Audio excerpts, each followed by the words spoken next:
भोले बाबा का दिन है, सोमवार है, भगवान शिव का वार है, तो शिव जी का भी हम लोग स्मरण कर लें, फिर कथा का क्रम आगे बढ़ाएंगे। एक समय की बात है,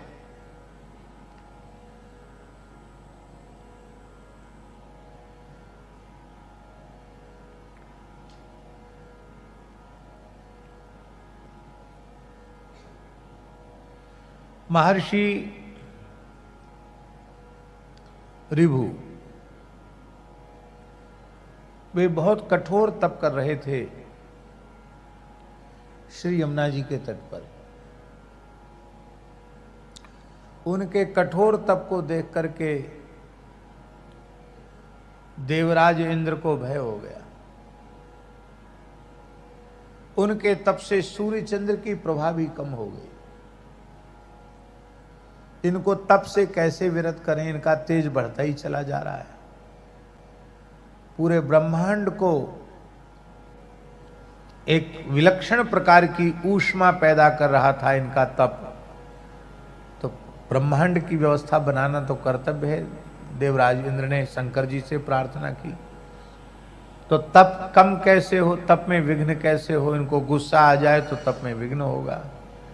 महर्षि कंदमूल फल लेने गए थे और शंकर जी को प्रार्थना करके देवताओं ने राजी कर लिया। शंकर जी आश्रम में पहुंचे और अपने तीसरे नेत्र को खोलकर उनके आश्रम को दग्ध कर दिया, जला दिया। शंकर जी तो आश्रम जला के चले आए। महर्षि आए अपने आश्रम में तो उनको बड़ी पीड़ा हुई कि इन वृक्षों को हमने पुत्रवत पालन पोषण किया था, कितना सुरम्य हमारा पवित्र आश्रम, और किस दुष्ट प्रकृति के व्यक्ति ने इसको जला दिया। अरे वृक्षों को लगाना तो पुण्य का काम, पूरे में आग लगा देना कितना बुरा काम।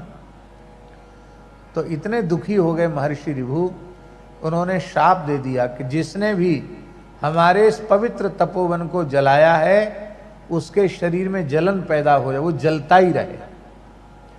उनके यह कहते ही भगवान शंकर के शरीर में जलन पैदा होगी, दाह उत्पन्न हो गया।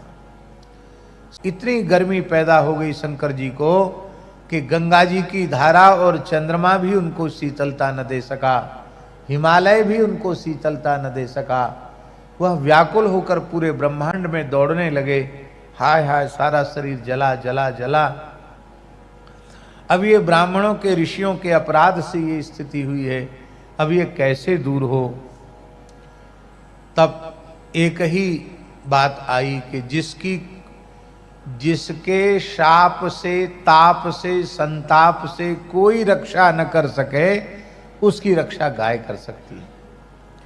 भगवान शिव ने गोलोक धाम में प्रवेश किया और सुरभि गाय की शरण ग्रहण की।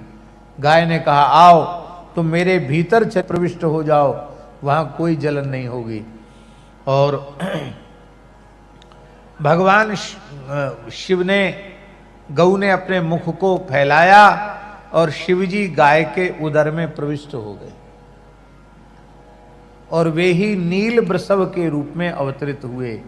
ये नील वृषभ नंदी वो शिवजी ही हैं।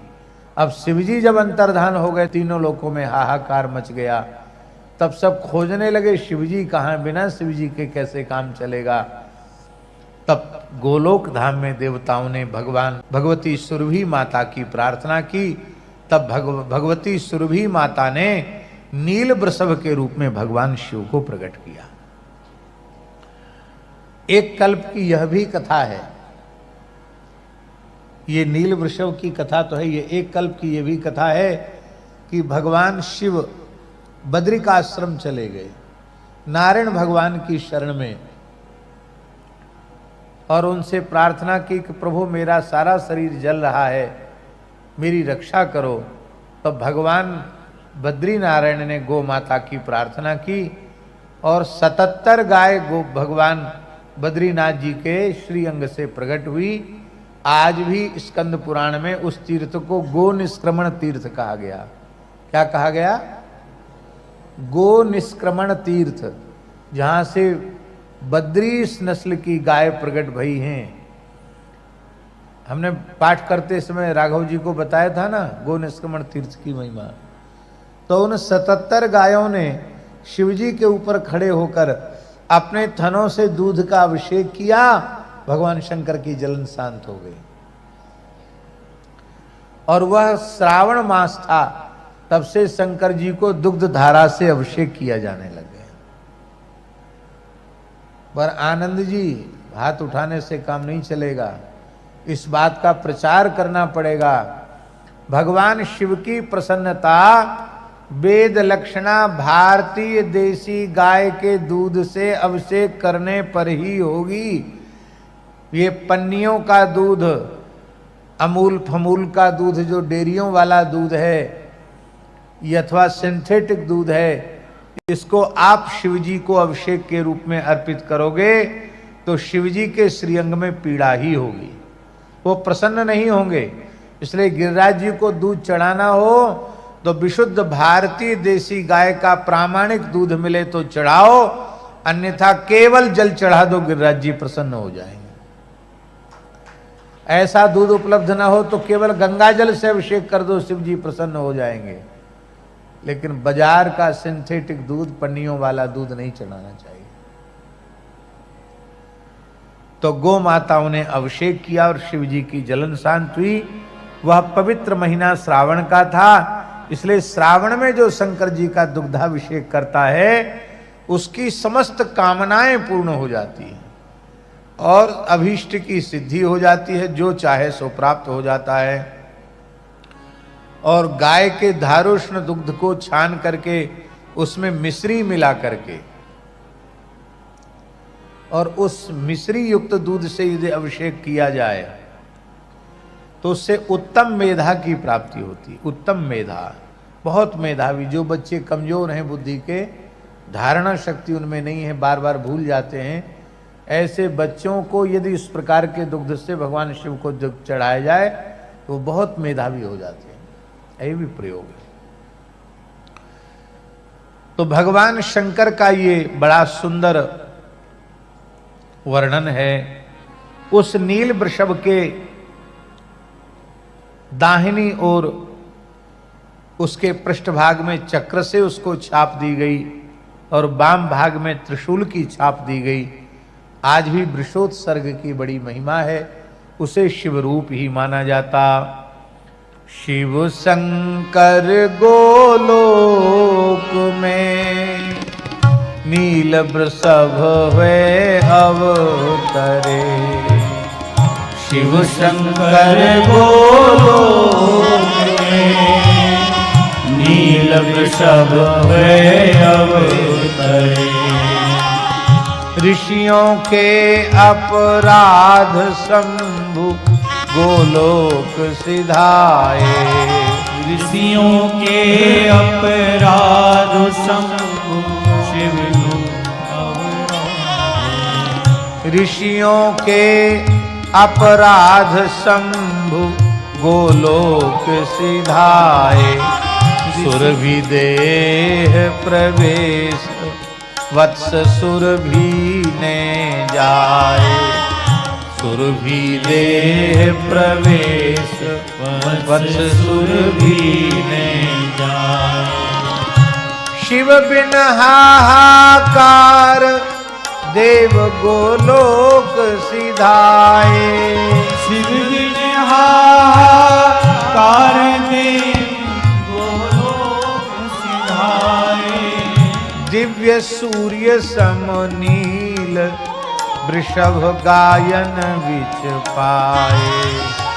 दिव्य सूर्य सम नील वृषभ गायन विच पाए। चक्रशूल अंकित वृषभ दान महातम विस्तरे। चक्रशूल अंकित वृषभ दान महातम विस्तरे। शिव शंकर गोलोक में